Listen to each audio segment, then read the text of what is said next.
Bettering your business takes working with the best. With the James Hardie Alliance, you gain access to leads, training, networking, and support from the #1 brand of siding in North America. Achieve new levels of success by joining the James Hardie Alliance today.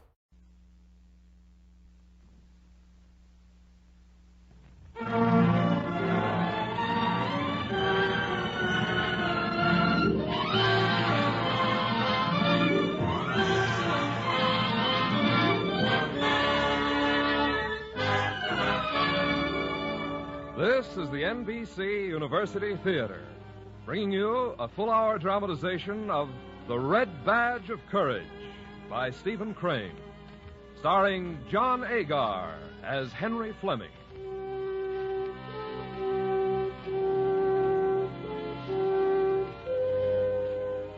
This is a war story, written by a boy who had never heard a shot fired in anger.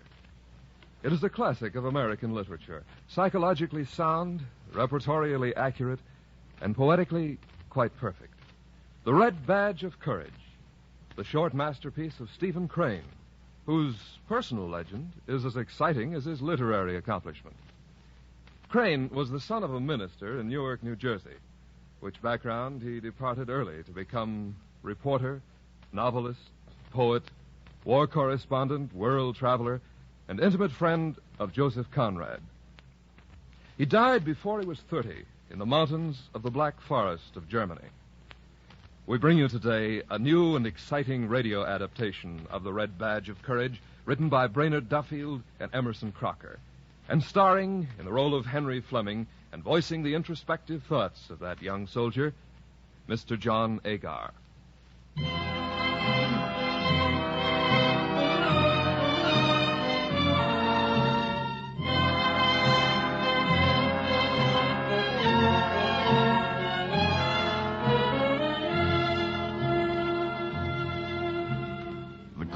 Passed from the earth, and the retiring fogs revealed an army stretched out on the hills, resting. A river lay at the army's feet, and across it one could see the red, eye-like gleam of hostile campfires. As the landscape changed from brown to green, the army awakened and began to tremble with eagerness at the noise of rumors of war and battle soon to come. Gosh, it's cold. You're lying on your bunk, Henry Fleming, watching, listening, waiting for the word that's bound to come. You've been marched and drilled and reviewed. Surely there will be a battle soon. Look, here comes a soldier with news in his eye. Boys, I just heard something. I heard some fellers talking. We're going to move tomorrow, sure. We're going way up the river, cut across, and come around in behind them. It's a lie, Jim Conklin. I don't believe the darned old army's ever going to move. I got ready to move 8 times in the last 2 weeks, and we ain't moved yet. Is it true, Jim? Are we going to move? Well, Henry, that's what I just told you. Oh, what you talking about? You don't know everything in the world, do you? I didn't say I knew everything in the world. Going to be a battle, sure, is there, Jim? Of course there is. Now, you just wait until tomorrow, Henry, and you'll see one of the biggest battles ever was. Now, you just wait. So we're going to fight at last.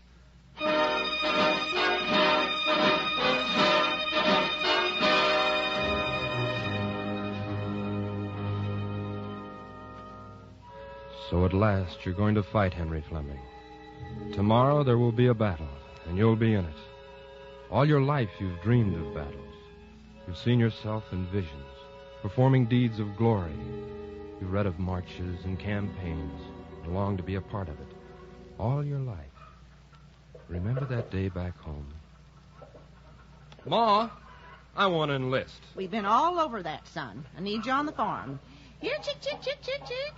Oh, but Ma, everyone's going. They're all going. Men are, yes. You're just a boy. Time enough for men's foolishness later on. Oh, but Ma, I want to go. Here, chick, chick, chick, chick, chick, chick. Now, Henry, don't you be a fool.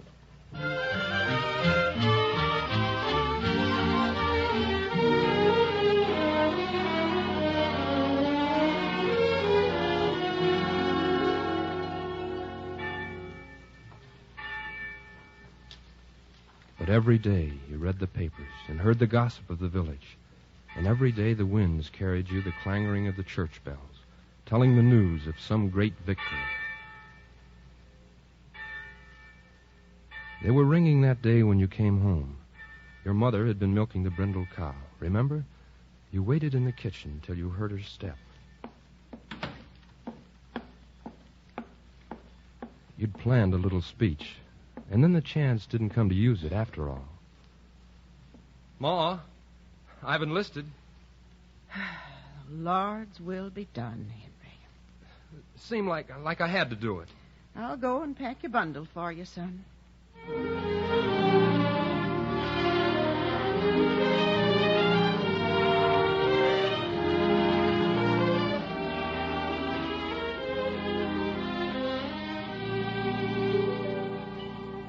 Then later in the dooryard, it was time to say goodbye. It wasn't quite the way you'd pictured it would be. She didn't seem to understand what a glorious thing it was to be a soldier and march away to war. Now, you watch out, Henry, and take good care of yourself. Don't go thinking that you can lick the whole rebel army, 'cause you can't. You're just one little feller amongst a whole lot of others. I know that, Ma. Now, I've knit you 8 pair of socks, and I've put in all your best shirts, because I want my boy to be just as warm and comfortable as anybody in the army. Whenever you get holes in 'em, I want you to send 'em right away back to me, so I can darn 'em. Yes, Ma, I will. And I don't want you to ever do anything, Henry, that you'd be ashamed to let me know. Just think as if I was watching you. If you keep that in your mind always, I guess you'll come out about right. Ma, I guess I better get going. I don't know what else to say to you, child, excepting that you must never do no shirking on my account. If so be a time comes when you have to be killed or do a mean thing, why, Henry, don't think of anything excepting what's right, because there's many a woman has to bear up against such things these days. The Lord'll take care of us all. All right, Ma. Goodbye. I put a cup of blackberry jam with your bundle, son, because I know you like it above all things. Goodbye, Henry. Watch out and be a good boy. When you look back, you notice she was crying. Her face was stained with tears, and it made you feel ashamed.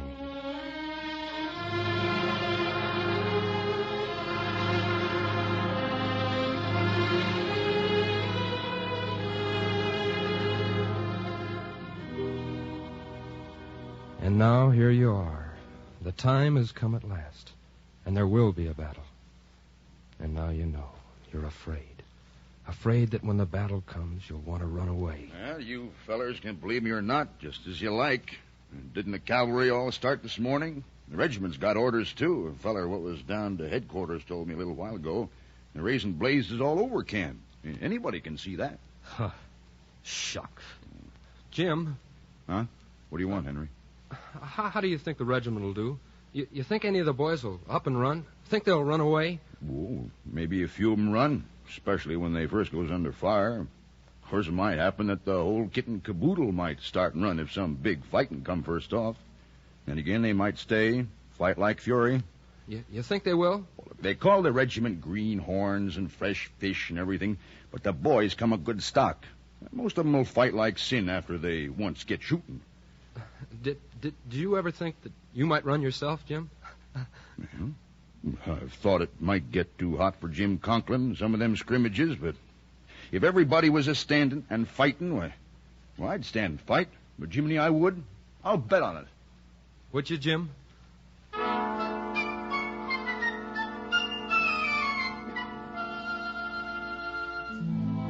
But you, Henry Fleming, you're not so sure. You lie on your bunk wondering about it. A panic fear grows in your mind. In the blood and blaze of danger, those legs of yours could run away and disgrace you everlastingly. You reproach and despise yourself because you're so afraid. You don't feel like a hero anymore. What's the matter with me? What's the matter with me?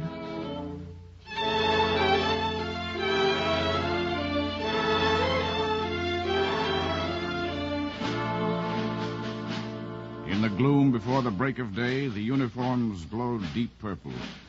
From off in the darkness came a trampling of feet, and a moment later the regiment went swinging off into the black. The air was heavy and cold with dew. The wet grass, marched upon, rustled like silk. The men stumbled along, muttering, wondering, cursing, until at last the sun struck full upon the earth. Two thin black columns were climbing the brow of the hill like two serpents crawling from the cavern of the night. Hey, fellas, what regiment is that? Why, that's the Greenhorn. Ain't you heard? That's the new regiment. Hey! Fresh fish! Fresh fish for sale!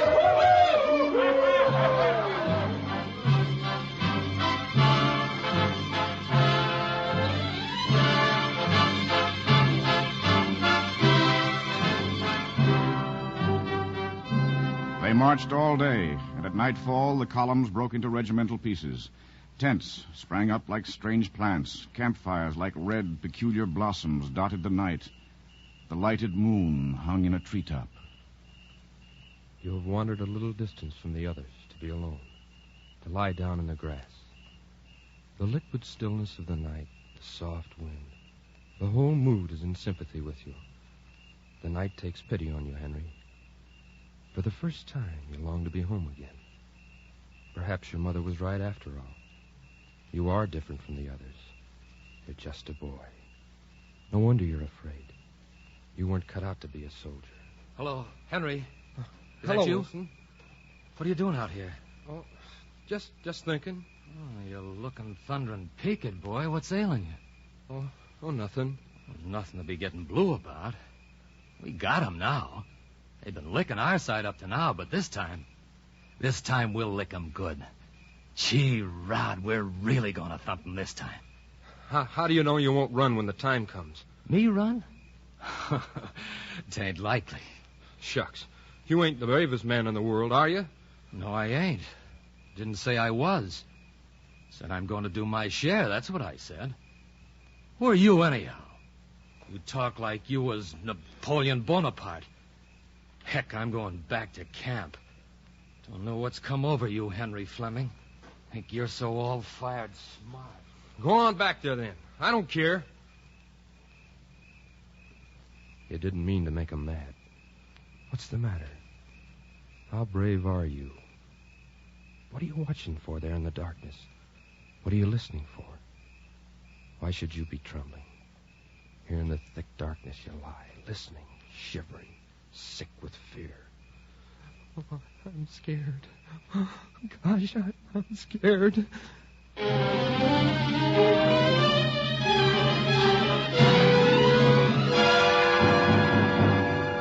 In the gray dawn, the men were shaken to their feet. Still half asleep, they found themselves hustling, running, panting through the woods. What the hell's such a hurry for? Henry, where are you? Here, I'm right with you, Wilson. You just stick close to me. And Jim, there's nothing to be scared of. Listen. Oh, what's that? Hey, it's muskets. It's muskets, all right. Man, did you hear them muskets?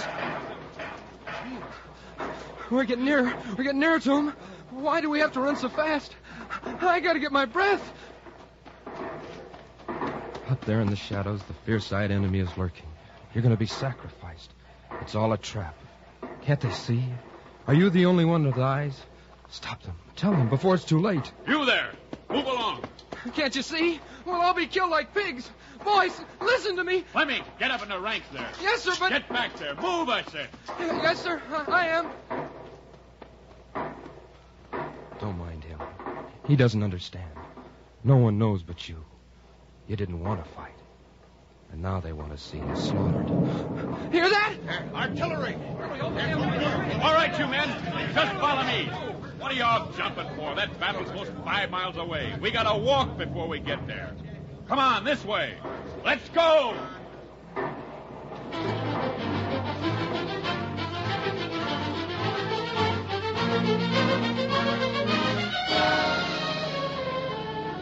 The regiment slid down a bank and wallowed through a stream.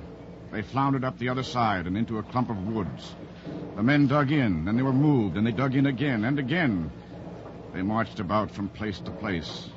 But when they halted for their noonday meal, the guns seemed far away. There they rested, while the men of the new regiment watched and listened eagerly to the tongues of the veteran brigades, mouthing the gossip of the army, rumors that had flown like birds out of the blue. I met one of the 148th Maine boys, and he's seen a big battle over on the Turnpike Road. Killed about 5,000. Says one more fight such as that and the war will be over. Well, they say Hannis's battery is took. It ain't either. I saw Hannis's battery off on the left not more than 15 minutes ago. Hey, you fellas hear about Bill? Some fella trod in his hand. Bill says war or no war, he'd be dummed if he was going to have every bushwhacker in the country walking around on his hand. So he went to the hospital disregardless of the fight. That's right. And Bill wasn't scared either. No, sir, it wasn't that. 3 fingers was crunched. The darn doctor wanted to amputate him, and Bill sure raised some row. What are they laughing at over there? What can they find to laugh at? Death is everywhere. Henry, come here. Can I speak to you? Sure, Wilson. What do you want? We'll be going into battle pretty soon, and I got a feeling, I just got a feeling it'll be my first one and my last.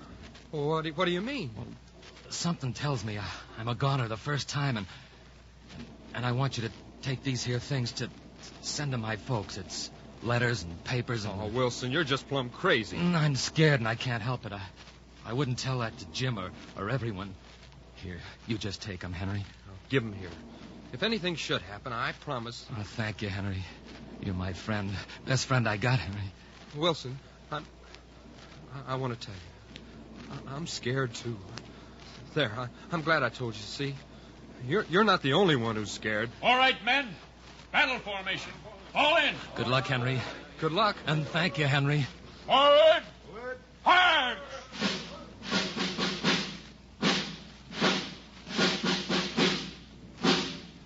The brigade formed in line of battle and advanced slowly through the trees.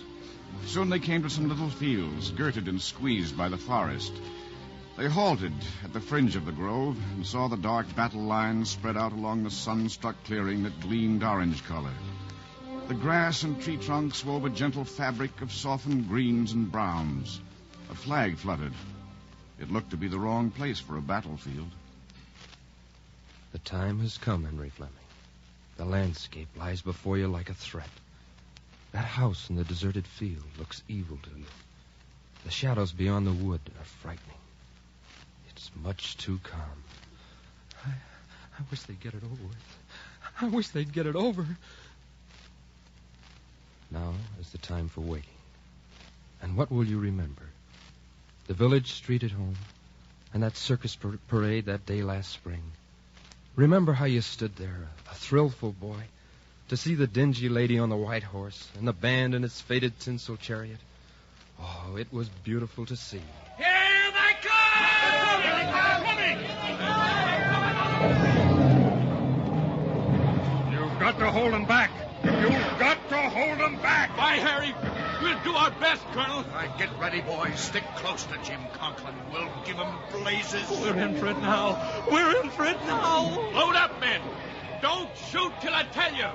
Wait till they get up close. Quick, quick. Oh, Lord, let it happen quick. Now, men, fire! Now, fire!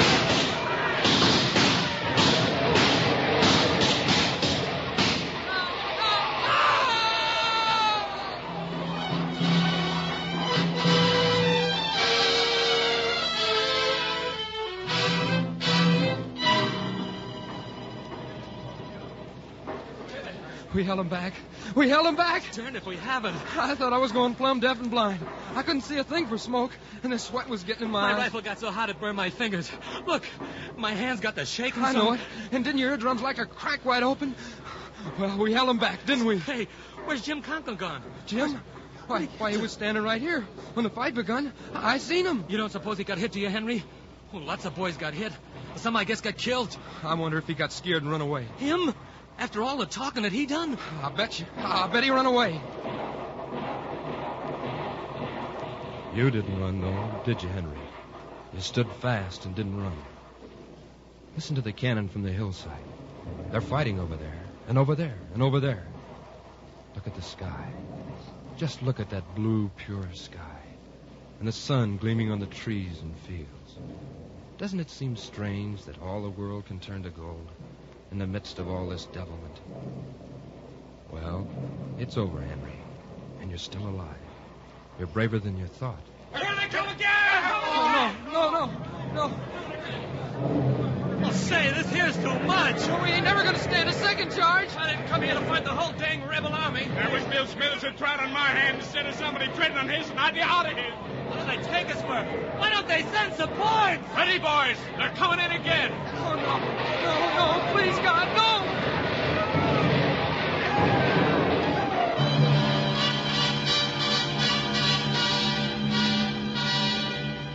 The firing ripped along the regimental line. Level sheets of flame burst up in clouds of smoke that tossed and tumbled near the ground. And through the smoke, the enemy came running, howling, screaming like an onslaught of dragons.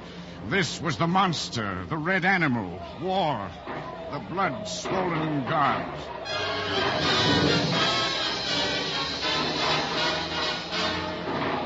Run, Henry, before it's too late. Throw down your rifle and run. No one's looking at you. No one will stop you. Throw down your gun or be destroyed. Yes, I will.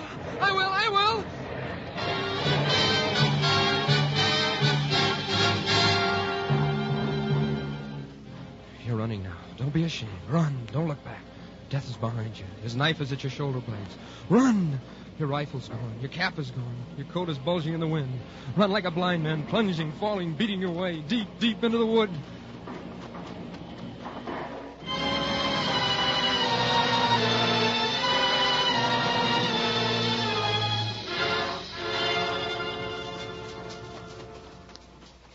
You're safe now, Henry. The battle's far behind. You needn't run so fast. You're all alone. Are you the only one that ran? Why didn't the others run away?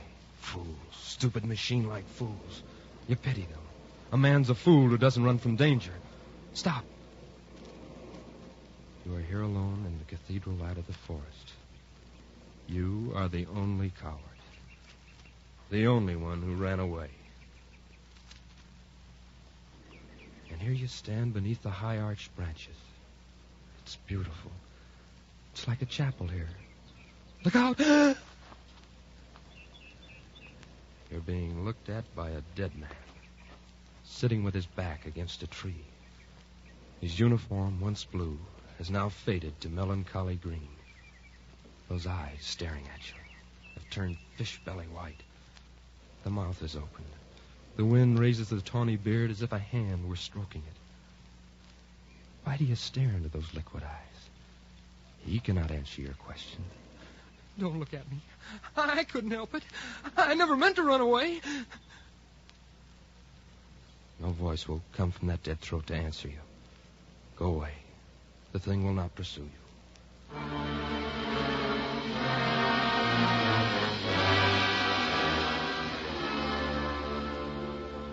Softly, the trees began to sing a hymn of twilight.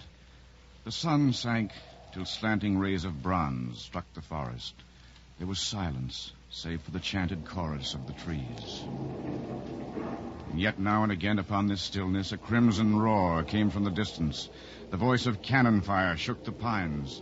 The battle, like the grinding of some terrible machine, went on, producing corpses.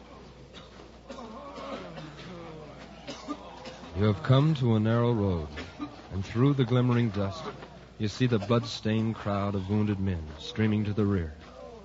One of them has a shoe full of blood and hops like a schoolboy in a game. Another man is being carried, full of anger at his wound. Don't joggle so, you fools. You think my leg is made of iron? No, John. If you can't carry me decent, put me down. Let somebody else do it. Another is a tattered man, dusty and powder-stained. His head is bound up with a blood-soaked rag. His arm is bleeding, too, and dangles like a broken bow. Fall in and march beside this man. Hear what he has to say. Join the crowd and march among the wounded. It was a pretty good fight, wasn't it, boy? What'd you say? It was a pretty good fight, wasn't it? Yes. Darn me if I ever see fellas fight so. Laws, how they did fight. I knowed the boys do it once they got square at it. They're fighters, they be. Let them fellas by there, let them by. Like to run us wounded down, them fellas. Who you with, boy? What regiment? 304th New York. I'm with the 148th Maine myself. But we was all there together, weren't we? We showed them, didn't we? Sure we did. I was talking cross pickets with a boy from Georgia once. That boy, he says, your fellas will all run like Tophet once they hear a gun, he says. Maybe they will, I says, but I don't believe none of it, I says. Well, they didn't run today, did they? Hey, boy? I reckon not. No, sir. They fit and fit and fit. Where you wounded, boy? What? Where'd they wound you, boy? Is it very bad? You walk by yourself, old fella. I don't want to talk to you. You let me be.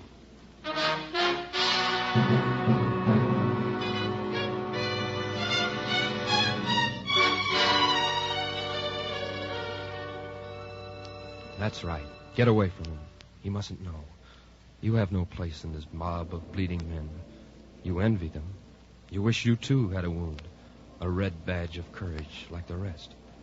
Who's this? Beside you now, there stalks a man. Already the gray seal of death is on his face. He stalks like the specter of a soldier, his eyes burning into the unknown. Now look again. Something in the gesture of the man, the wax-like face, makes you start. You know him. Jim, is it you? Jim Conklin. Hello, Henry. Oh, Jim, I hardly knew you. Where you been, Henry? I thought maybe you got keeled over. I was worrying about you a good deal. Oh, Jim, here, let me help you walk along. Yeah. You know, I was back there, Henry. Oh, what a circus. My Jiminy got shot. The upper Jiminy got shot back there. What can I do? What can I do to help you, Jim? Ain't there anything? I'll tell you what I'm afraid of, Henry. I'm afraid I'll fall down. Then you know them horses galloping, them dumb artillery wagons. They like as not'll run right over me. I'll take care of you, Jim. I swear I will. Will you, Henry? Because that's what I'm afraid of. Yes, I tell you, I'll take care of you, I was Jim. always a good friend to you, wasn't I, Henry? Always been a pretty good fellow, ain't I? Ain't much to ask, is it, just to pull me out of the road so I won't get troubled? I'd do it for you, wouldn't I, Henry? Sure you would, Jim. Here, hang on to me. Give me your arm. No, I can walk by myself. Don't touch me. Leave me be. Jim, where you going to? Where you going? You'd better take your friend out in the way, boy. There's a battery coming hellity-whoop down the road, and he'll get run over. He's a goner anyhow in about 5 minutes, poor fella. You can see that from his face. Jim, don't go so fast. What are you walking so fast for? Leave me be. Leave me be, I tell you. Where the blazes does he get his strength from? Jim, wait for me. What are you saying, Henry? There's a battery coming through. Let's get off into them fields. Into the fields. Don't follow me. I'll find Look the here, place. he's running out there, boy. Out. Jim, come back.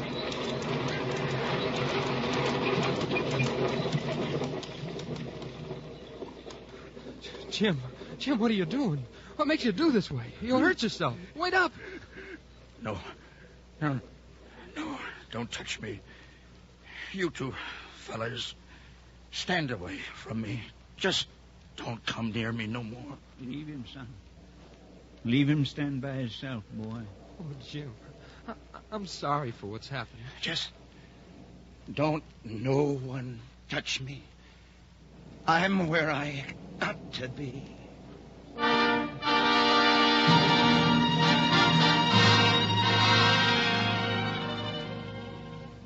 You watch him, standing there motionless in this open field.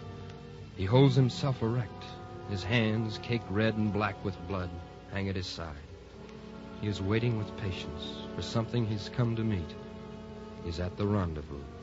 This is the place. Leave him be. Jim! He stiffens. He stares into the sky. His tall figure stretches to its fullest height, then swings forward, slow and straight. He twists. His shoulder strikes the ground. Oh, no. Go closer. Gaze at that paste-like face. The teeth showing a laugh. The flap of the jacket falls away. It's as though his side were chewed by wolves. Jim. Turn now with sudden livid rage. Clench your fist and shake it at the battlefield. War! War!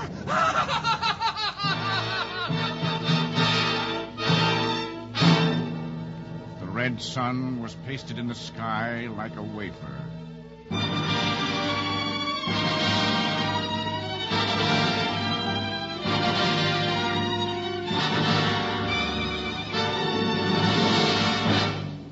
From Hollywood, the NBC University Theater is bringing you John Agar in a radio version of The Red Badge of Courage by Stephen Crane.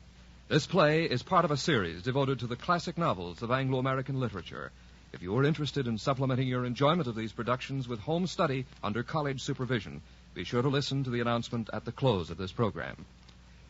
And may we say, at this point, that the NBC staff which prepares and produces these dramas feels deep thanks and gratification at the first place award in the category of literature and arts presented to the NBC University Theater by the 19th Annual Institute for Education by Radio.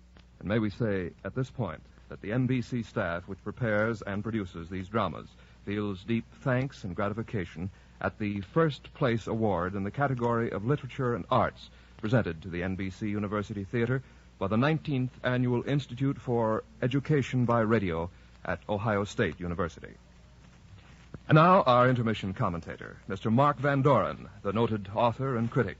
Speaking from New York, here is Mark Vandoren.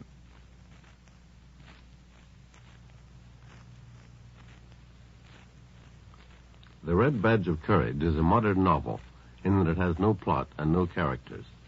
It has action, for it deals with a battle, and by the same token it is full of men, a few of whom we see at painfully close range. But its hero, Henry Fleming, never becomes known to us as more than an obscure northern boy who has been caught like thousands of his kind in the storm of civil war. We are not told where he came from or what his past had been, just as we are given no vision of his future after war is done. So with his good friend Wilson, whose first name we never hear. And so with Jim Conklin, the tall soldier who takes more time to die than any man in his condition should. His side, says the author, looked as if it had been chewed by wolves. The author, Stephen Crane, published this book in 1895 when he was 24. It had been written still earlier than that by a brilliant young man who himself was to die at 30. It was the product of no direct experience with war.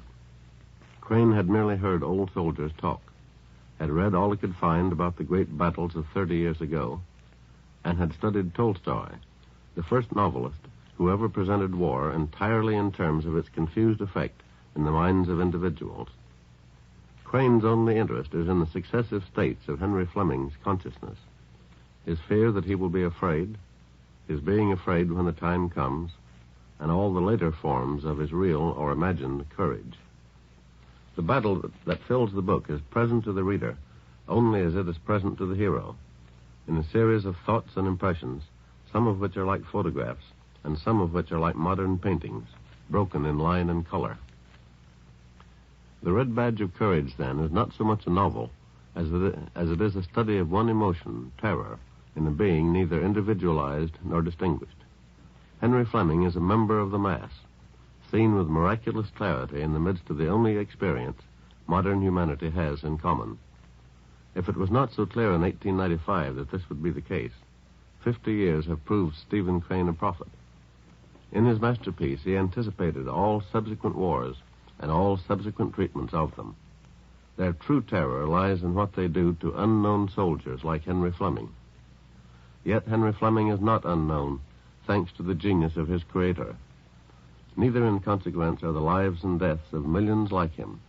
They live and die again in the brilliant, pathetic pages of this blood-stained book. Thank you, Mr. Vandoren. Our radio version of The Red Badge of Courage, starring John Agar, will continue from Hollywood after a brief pause for station identification.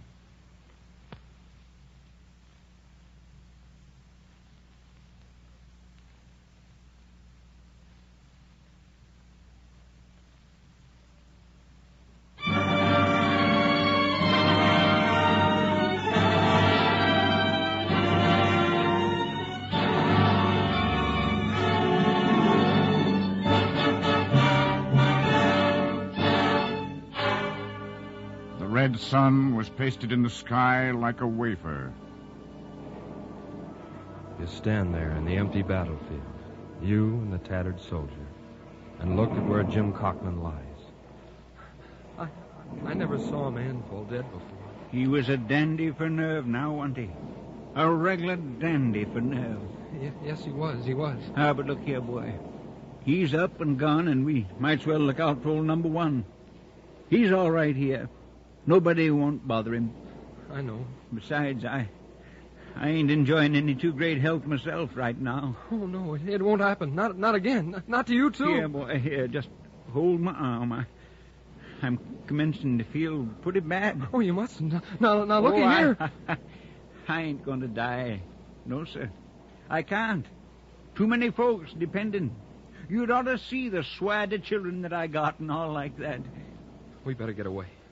I don't much like it here. Help me along then, young fella.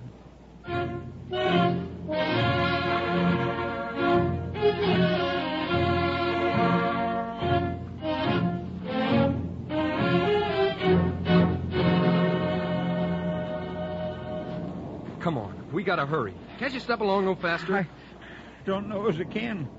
I'll try, though. You're looking pretty peaked yourself, young fella. I bet you've got a worse one than you think. Where'd they wound you, boy? Where'd you hurt?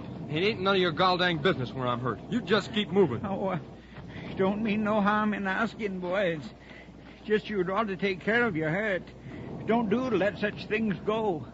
Might be inside mostly, and them kind plays thunder. Does it hurt you bad? I said don't bother me. Oh, Lord knows I don't want to bother nobody. I've got enough hurts of my own to tend to.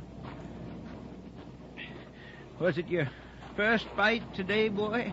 Yes. Come on. Was you scared out there in the battle? Scared? Of course I wasn't. Why should I be scared? Well, I guess I was in my first battle. Pretty well scared sometimes. There was an awful lot of noise, you know. I thought the whole sky was falling down. You bet I was scared. What do you have to tell me that? The trouble was, I thought they was all shooting at me. Yes, sir, I thought every man in the other army was aiming at me in particular. Of course, I got used to it, but first time off, I was pretty well scared. Look, I ain't got no time to listen to all your foolishness. Talking about your wounds and hurts and being scared. If you can't walk no faster, I'm going on and leave you. I'm going by myself. Oh, no. Now, look here, boy. Don't do that, young fella. I can't keep up to you. What ails you, young fella? You ain't going away and leave me. I won't have it. You mustn't. You mustn't. I'm going. You'll get on better by yourself. No, stay with me. Stay with me, please. I'm all alone now. Stop grabbing at my sleeve, you old. I'm getting away from here. Boy, please. Don't go. Wait. Come back.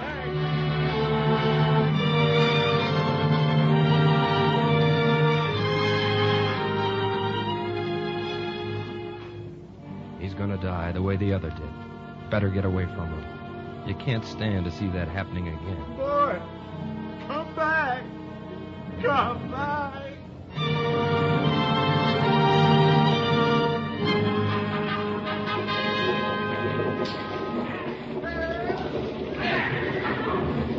The furnace roar of battle grew ever louder. The roads were a crying mass of wagons, teams, and men. Fear was sweeping them along. The cracking whips bit deep. The horses plunged and tugged. The fight was lost. The army, blinded by the overhanging night, stunned and helpless, fell back to lick its wounds.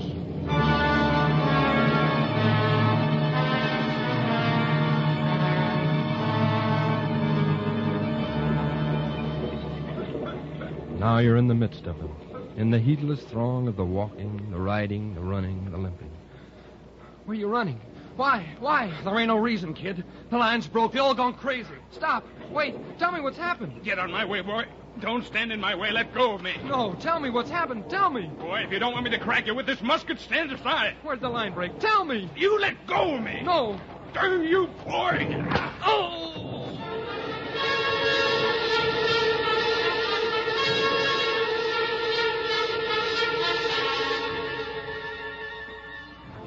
ground. Your head is thundering with pain. You lurch along in the grass on your hands and knees. You feel the wet blood on your brow. Hey, you seem to be in a bad way, boy. Oh. Here, let me have your arm. Yeah, that's the way. On your feet now. There. Thanks. Oh, I see you ain't wounded bad. Looks like the bullet only grazed you. Just like somebody hit you with a club. Wounded? Sure you're wounded, boy. Now just get your arm around my neck and we'll be hiking. Looks like the Army's left us way behind. What regiment you with? 304th New York. What's that? 304th New York. Yep, I guess they got their share of fighting, too. By Dad, I give myself up for dead a dozen times. They was a shooting here and a hollering there. Couldn't tell which side was which. The most mixed-up darn thing I ever see. Whoop. Easy there. I'm all right. I just slipped. How'd you get way over here? Your regiment was fighting in the center. Don't worry, though. I'll get you back to them. Oh, don't want to go back. I can't go back. Can't go back? Why? I lost my rifle. I lost it. Oh, shucks, boy. They'll get you another. You can start all over. No. Don't worry, boy. I'll get you back. If it takes me half the night.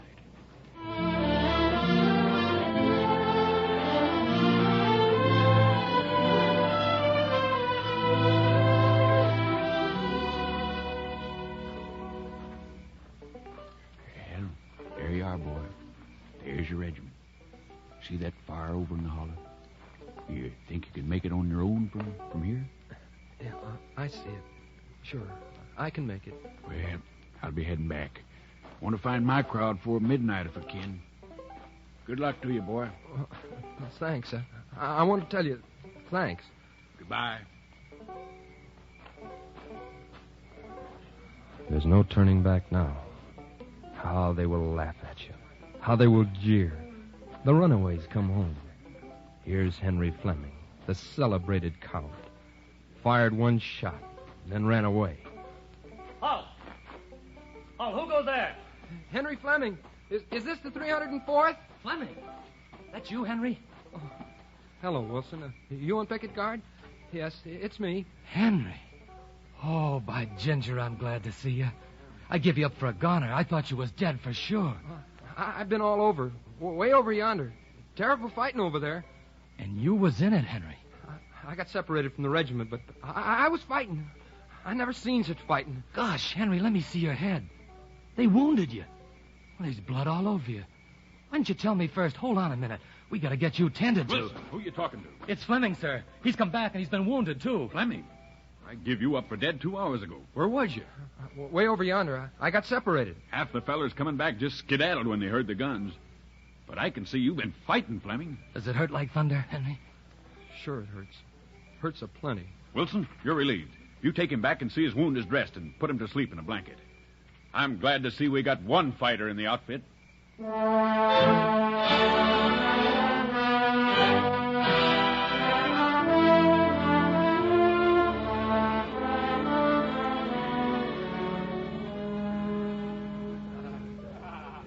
Here, Henry.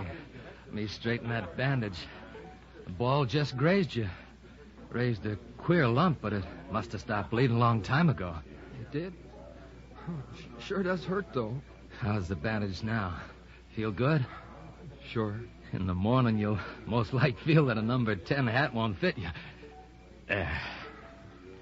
Sure good to be back with my own regiment again. You just rest easy now, Henry.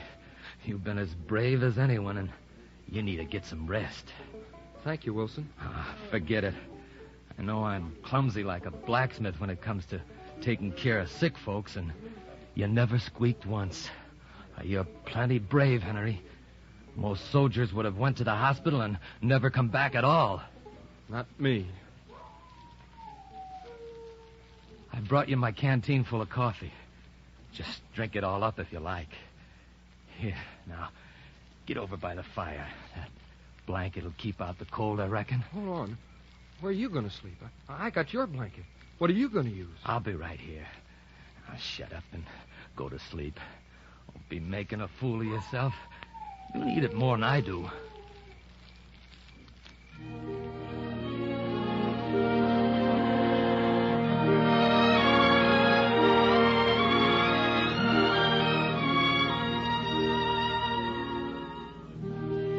Campfires gleam rose and orange light, and all about you the soldiers lie in death-like slumber. The fire crackles like music, and you feel warm and good. The last sound that you can hear is the far-off howling of a dog, a lonely sound. You lie there, half asleep, half dreaming.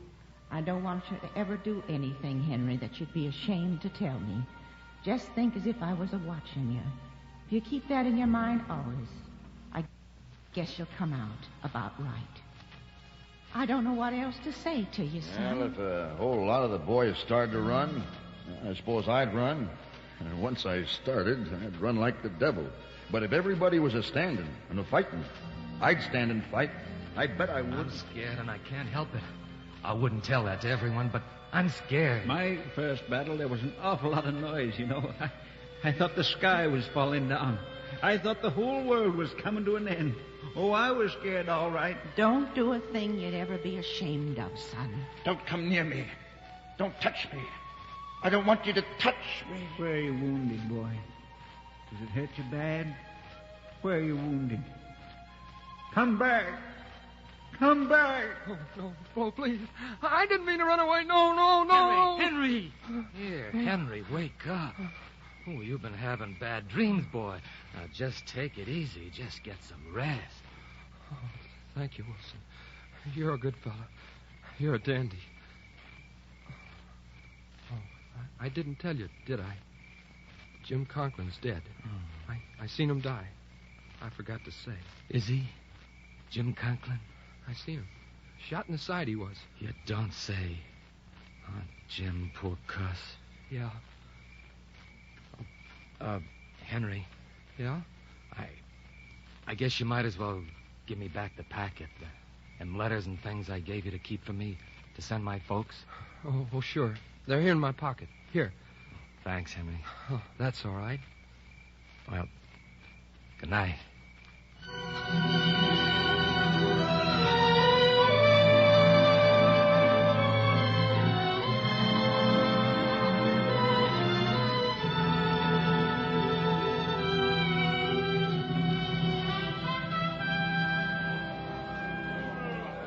Well, Henry, old man, how you feel this morning? Oh, pretty bad. My head feels like it's swole up like a melon. I was hoping you'd feel better. Oh, I feel better, all right. Thanks for everything you did for me, Wilson. Oh, want nothing. Here, I brought you some breakfast. Thanks. Say, thanks. There's a battle going on, I guess. Over beyond the hill. They'll probably send us up there soon enough. What do you think our chances are, Henry? Think we can wallop them? Don't you? I don't know. I hope so, Henry. You'd have sure have changed, you know. A week ago, you'd have been bragging that you could have licked them by yourself. I guess I was a pretty big fool back in them days. It was just last week. Yeah. Henry, I've changed since then, I guess. You'd have offered to take on the whole kit and caboodle. The war can teach a man a lot of things. Here, let me fix that bandage. It's slipped down all around your ears. Yep, I was a pretty big fool. Hey, gosh darn it. Go slow. You act like you was nailing down a carpet. Oh, I'm sorry, Henry. Look, don't mind my hollering. You're a real good friend. We'll show him today, won't we, Henry? We'll give him blazes. Let's go fill up our canteens down to the brook. All right. They say we got them rebels in a pretty tight box. We got them just about where we want them. That's what they say. Well, we handled them rough enough yesterday, and that's for sure. Oh, we'll give them blazes. Wait and see.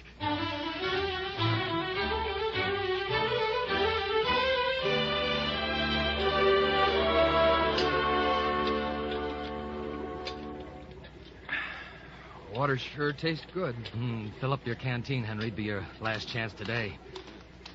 Who there? Oh, General Pritchett. Yes, sir. Who's that? It's the old general himself. Can't see us, can they? Reckon not. Yes, General? The enemy have taken up positions in the River Grove. I've got to drive them out of here. What troops can you spare? Well, I've had to order in the 12th. I really haven't any, but there's the 304th. Hey, that's us. They're the Greenhorn Regiment. The poorest outfit I got. They fight like a bunch of mule drivers. But I'll send them in if you say so, sir. Call us mule Well, drivers. get ready then. I'll give you word when to start them. Yes, sir. Colonel, I don't believe many of your mule drivers will get back alive, but we'll do what we can to support them. Come on. Mule drivers, are we?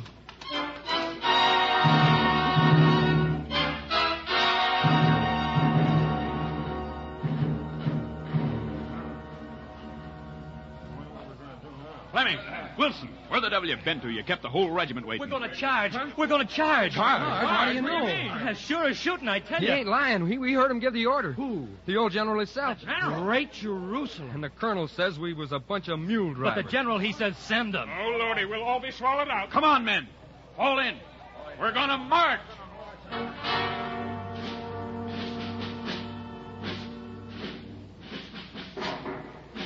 The regiment marched to a line of rifle pits along the line of woods. Before them was a level stretch of field, and from the woods beyond they heard the popping of the skirmishers. The day had grown war white, until now the sun shed its radiance upon the trees. The men waited and rolled their eyes toward the impending battle. When the signal comes, my boy, you're going to charge. This time you'll show 'em you mean business. You'll show 'em you're not afraid. Don't run. Don't flinch, whatever happens.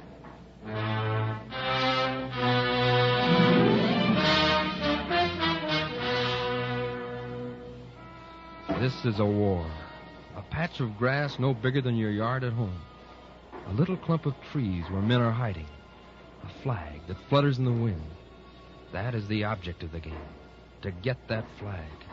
Tear it down, and you'll be a hero. Now. Ready?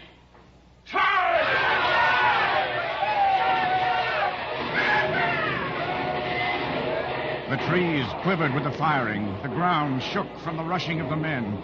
Sunlight made bright twinklings of the steel. Bullets buzzed and spanged into the tree trunks. Come on, you fools. You can't stop here. Out in the open, you'll all get killed. Come on, Wilson. We gotta get across that patch of grass. Across there? All the way? Come on, Fleming. No lag in there. Fleming, what's the matter with you? Don't be cowards, boys. Come on yourself, then.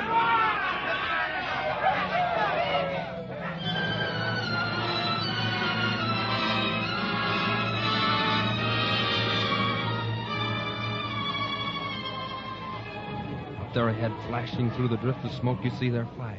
The banner of the enemy. Seize it, Henry. You alone must rip it down. It's mine. It's mine. I'll get it. Plunge forward, clutch it, cling it, wrench it free. The color sergeant falls and turns its dead face to the ground. I got it! I got it!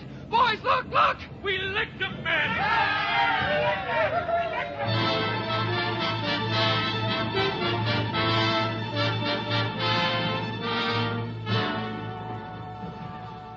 Hey, Fleming, you infernal fool! Don't you know enough to quit when there ain't nothing to shoot at? That Fleming's a fighter right enough. Are you all right, Henry? Oh, I feel fine. Nothing the matter, is they? Shooting in the air like that? By heaven, if I had a dozen wildcats like young Fleming here, I could tear the stomach out of this war in less than a week.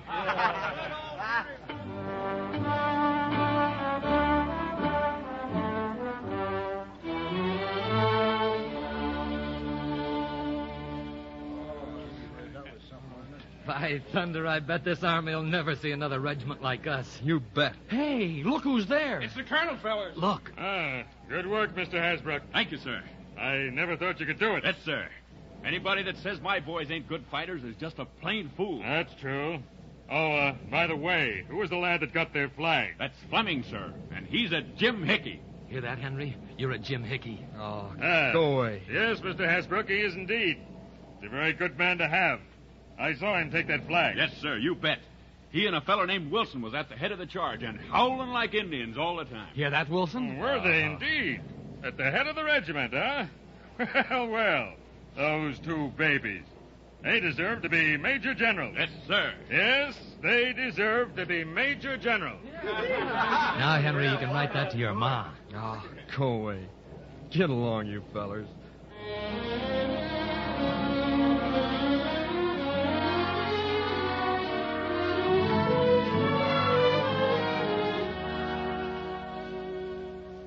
The enemy had fallen back. The battle was all over. And now the orders came for the Bluecoats to retrace their steps the way they'd come. That afternoon it rained, and the procession of victorious soldiers soon became a draggled train, despondent and muttering, marching with churning effort through thick, black mud beneath an ugly sky. What are they marching us over this way for? If you ask me, I'd say we was going down here a ways, swing around and come in behind them. Ah, what do you know about it? Telling me we're coming around in behind them. Well, it's over, ain't it, Henry, for a while? Yep, it's over. You're being mighty quiet, boy. What you thinking about?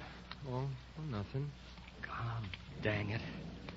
It'd have to rain today for anyhow. Rain. Gee. But you don't mind the rain, do you, Henry Fleming? Your shame is gone and your fear. And that's the thing that counts. You feel a sense of quiet manhood, of strong and sturdy blood that's flowing in your veins. You know that you won't flinch again, or ever run from danger. You've been out to touch the great death, and found that, after all, it is but death. You were a boy. You have become a man.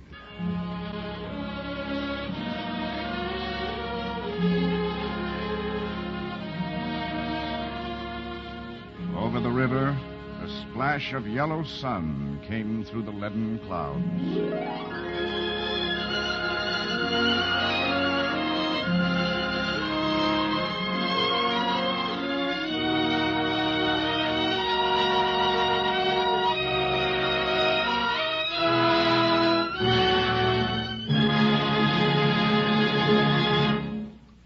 You have been listening to The Red Badge of Courage, an NBC University Theater production of the Stephen Crane novel, starring John Agar as Henry Fleming.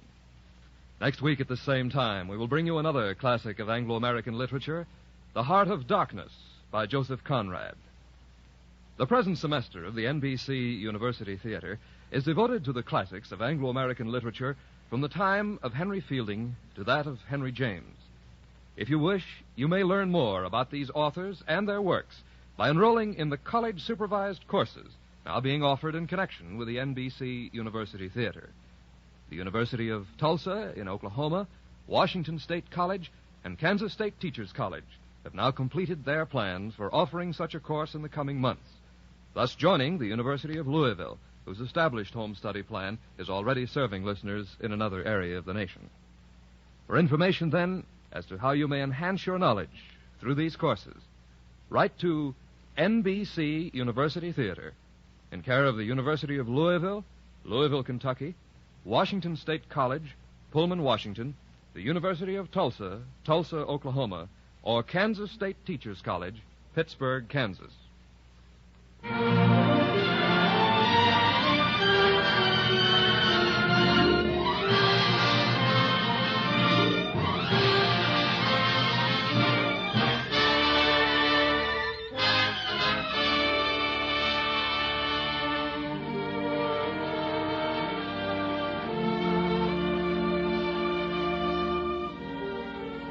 The Red Badge of Courage was adapted for radio by Brainerd Duffield and Emerson Crocker.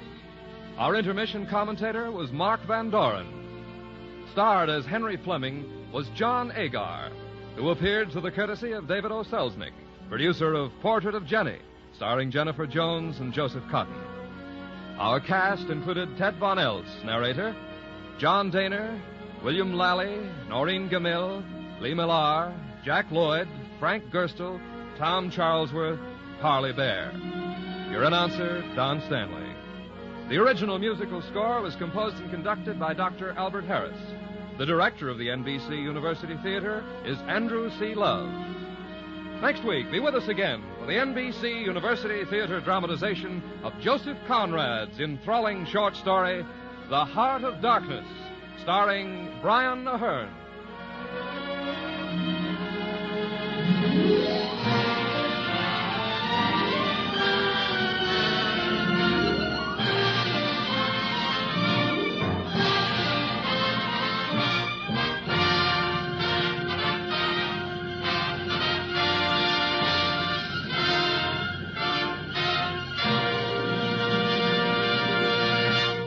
This program came to you from Hollywood. This is NBC, the national broadcasting company.